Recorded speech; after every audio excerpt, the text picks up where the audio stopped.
Dans une salle silencieuse, une lampe vacille et projette des ombres tremblantes. Le cœur bat vite, les pensées se bousculent, et une question martèle l'esprit. Qui suis-je vraiment, si je ne maîtrise pas mes désirs? Cette chaîne forge l'âme comme le feu forge l'acier.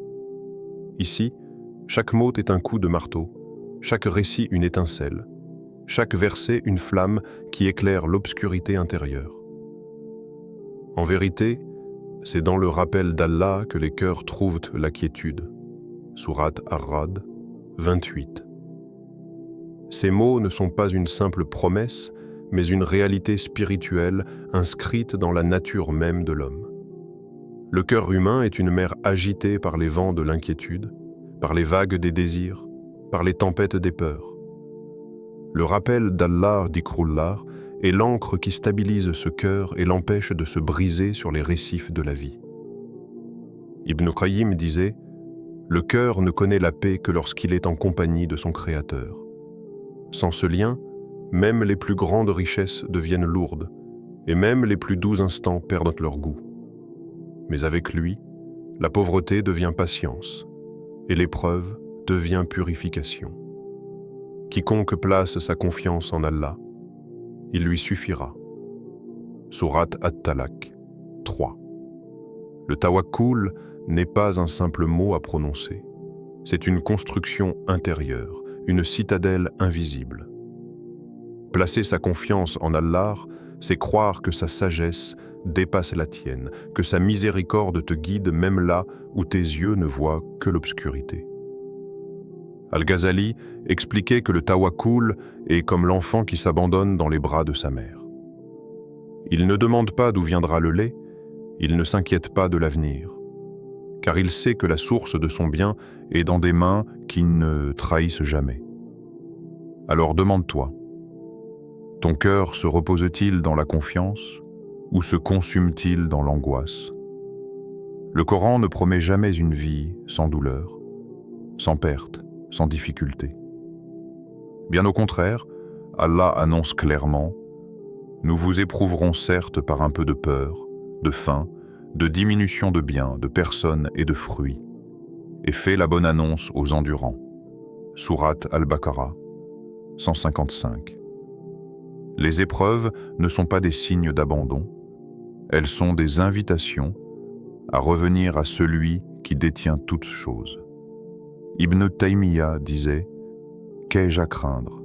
Mon paradis est dans mon cœur. Si on me tue, c'est un martyr. Si on m'exile, c'est un voyage. Si on m'emprisonne, c'est une retraite spirituelle. Voilà le langage d'un cœur qui a bâti son refuge dans le tawakkul. Mais toi, sur quoi construis-tu ta maison intérieure?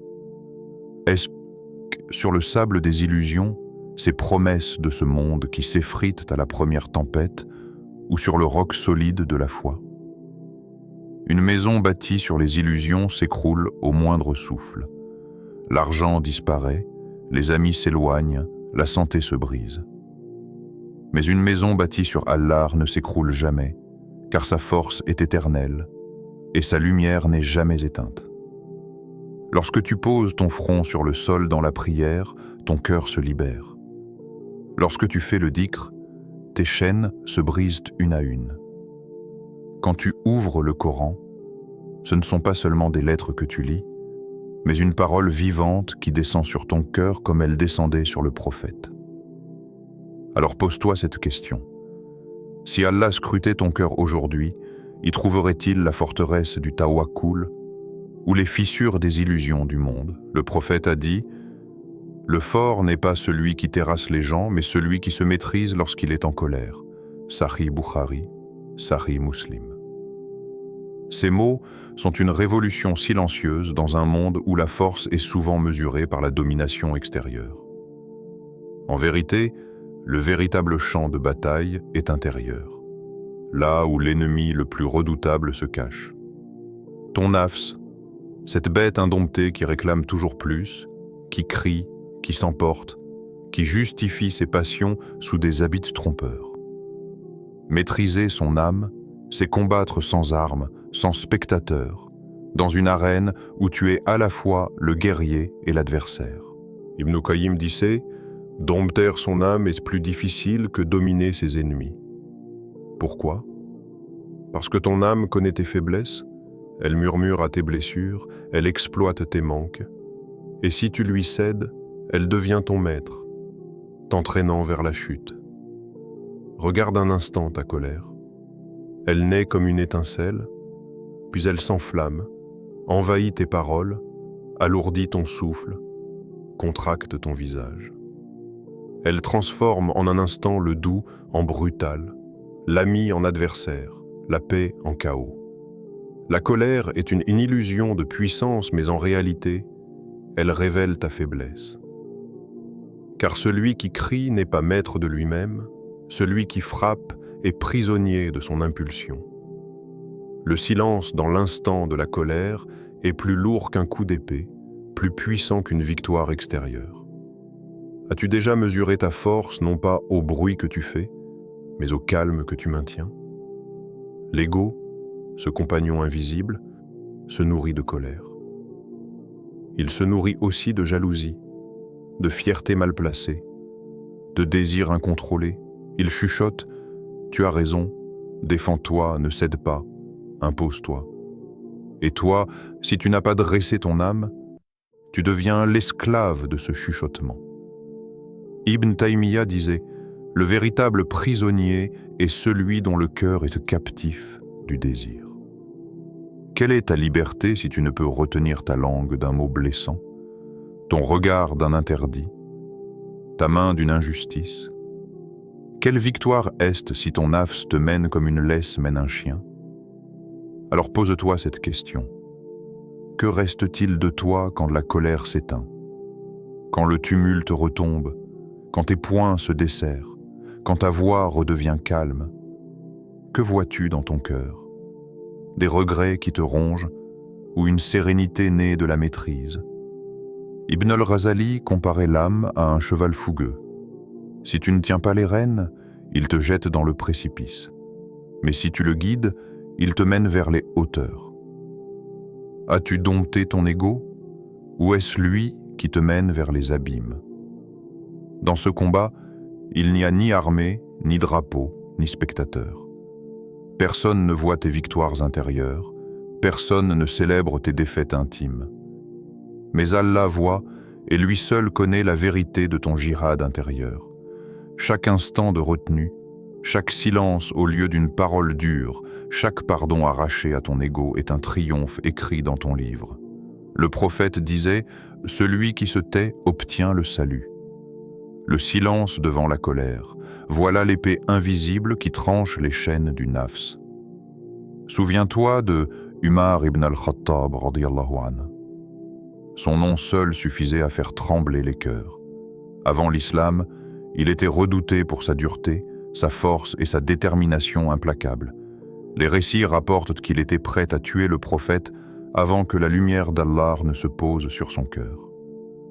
Mais vois la transformation. Celui qui marchait avec rage est devenu celui dont les pas faisaient fuir Shaitan. Ce basculement n'est pas seulement une histoire du passé, c'est une preuve vivante que la foi change l'essence même de l'homme. La force brute devient justice, la dureté devient équilibre, et la violence se transforme en miséricorde. Umar radiyallahu anhu n'a pas changé parce qu'il manquait de courage ou de pouvoir. Il avait déjà la puissance d'un chef, la prestance d'un guerrier, l'autorité d'un homme respecté. Mais ce qu'il n'avait pas, c'était la lumière du Coran. Quand il entendit les versets de la sourate Taha récités dans la maison de sa sœur, son cœur, jusque-là enfermé, s'est fissuré. Les mots « En vérité, moi, je suis Allah. Pas de divinité autre que moi. Adore-moi donc et accomplis la prière pour te souvenir de moi. » Sourate Taha, 14. Ont transpercé son être. La dureté d'Umar s'est inclinée devant la parole d'Allah. C'est ainsi qu'il est devenu non plus un homme de colère, mais un homme de justice. Ibn Taymiyya disait « Le cœur vide de foi est faible même s'il est armé. Que signifie la force physique, l'intelligence, l'autorité, si le cœur est dépourvu de lumière? Un homme peut soulever une épée, gouverner une ville ou dominer des foules, mais s'il n'a pas le Coran dans sa poitrine, il n'est qu'une coquille fragile, prête à se briser. Umar nous enseigne que la vraie force ne se mesure pas aux muscles ni aux armées, mais à l'ancrage du cœur dans la foi. Le prophète l'appelait Al-Farouk, celui qui distingue la vérité de l'erreur, car son cœur s'était aligné sur le Coran. L'histoire se répète à travers les siècles. Ceux qui sont forts par le corps mais faibles par la foi disparaissent, oubliés ou maudits. Ceux qui sont faibles aux yeux du monde mais forts par leur foi deviennent des légendes. Umar n'était pas seulement un chef militaire, il était le garant de la justice. Dans son califat, un pauvre pouvait tenir un puissant responsable. Un gouverneur tremblait lorsqu'il entendait que Umar l'appelait à rendre des comptes. Et pourtant, cet homme dormait à même le sol, sous un arbre, sans garde du corps, parce que son cœur reposait, dans la certitude d'Allah. Et toi? Si Allah t'appelait aujourd'hui, que trouverait-il dans ton cœur? Des armures forgées par l'ego? Ou une lumière enracinée dans le Coran? Quelle est ta force, sinon le reflet de ta foi? L'âme est semblable à un cheval sauvage, fougueux et imprévisible. Elle piaffe, elle se cabre, elle désire courir sans fin à travers les vallées des passions et les plaines des illusions. Si tu la laisses libre, elle t'entraînera vers des précipices invisibles, te jettera dans les ravins du péché et t'écrasera sous le poids des regrets. Mais si tu la tiens fermement par les rênes de la prière et du dhikr, elle s'apaise, elle s'ordonne, et ses pas deviennent des élévations vers les cieux. L'homme qui ne dompte pas son âme est prisonnier de son propre cheval, mais celui qui la discipline devient cavalier sur le chemin de la lumière. Les mots, eux aussi, sont des montures invisibles. Celui qui croit en Allah et au jour dernier, qu'il dise du bien ou qu'il se taise. Sahih Bukhari. Chaque mot est une flèche décochée de ton arc. Elle peut toucher le cœur et le guérir, ou percer une âme et laisser une blessure qui ne cicatrise jamais. Les paroles s'échappent légères, mais elles tombent lourdes dans les registres des anges.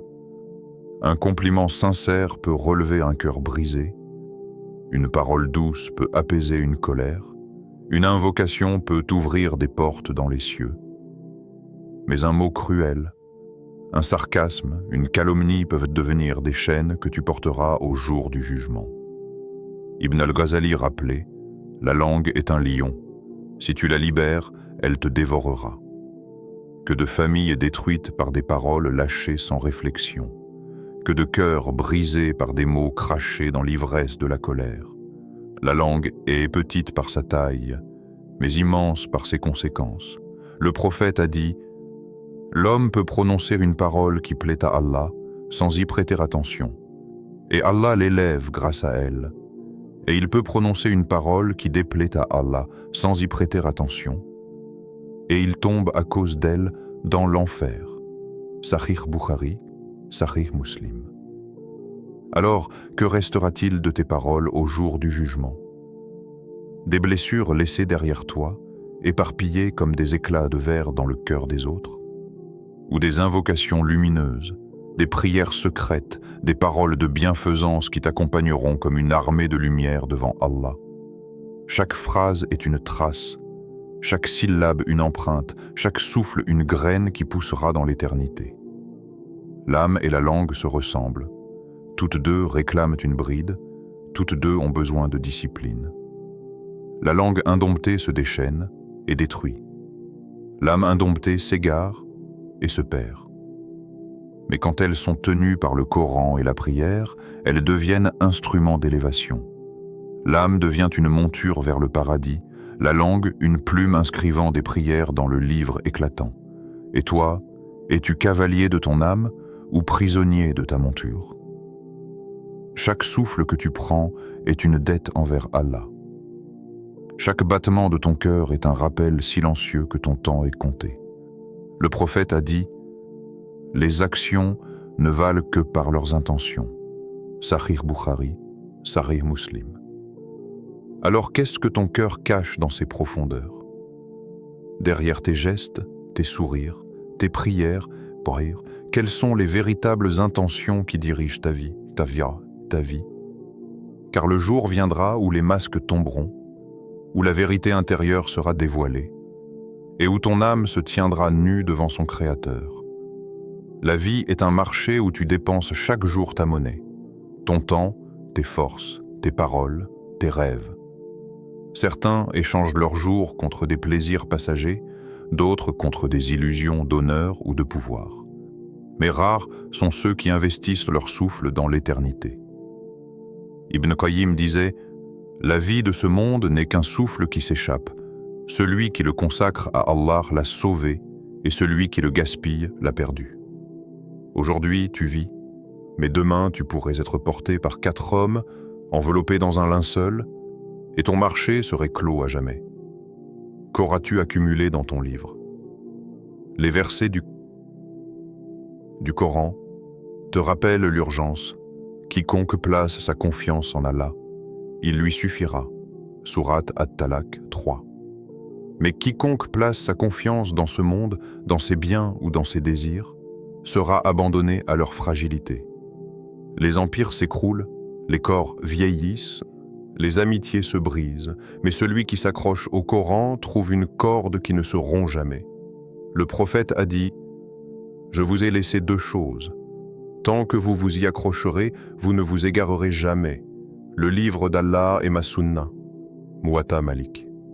La question n'est pas de savoir si le monde s'éteindra, mais si ton cœur aura une lumière quand la flamme de ta vie s'éteindra. Pense au silence de ta tombe. Il n'y aura ni applaudissements, ni excuses, ni distractions, seulement toi, ton âme, et ce que tu as envoyé avant toi. Al-Ghazali disait « Ce monde est semblable à l'ombre. Cours après lui, il s'éloigne. Détourne-toi de lui, il te suivra. Et toi, as-tu couru après l'ombre, ou as-tu marché vers la lumière? As-tu bâti ton château sur le sable mouvant des illusions? Ou as-tu gravé ton nom dans le livre éternel avec les armes invisibles du dhikr et de la patience? Alors, je te pose cette dernière question. Si Allah t'appelait aujourd'hui, ton cœur serait-il un trône illuminé par sa parole, ou un champ de bataille encore déchiré par ton nafs? Chaque souffle que tu prends est une épreuve. Ce n'est pas simplement de l'air qui entre et sort de tes poumons. C'est un compte inscrit, une opportunité offerte, un instant qui ne reviendra jamais. Chaque silence est aussi une victoire ou une perte, car dans ce silence se cache soit une retenue pour Allah, soit un oubli de sa présence. Le prophète a dit « Les actions ne valent que par leurs intentions ». Sahih Bukhari, Sahih Muslim. Cette vérité est une clé redoutable.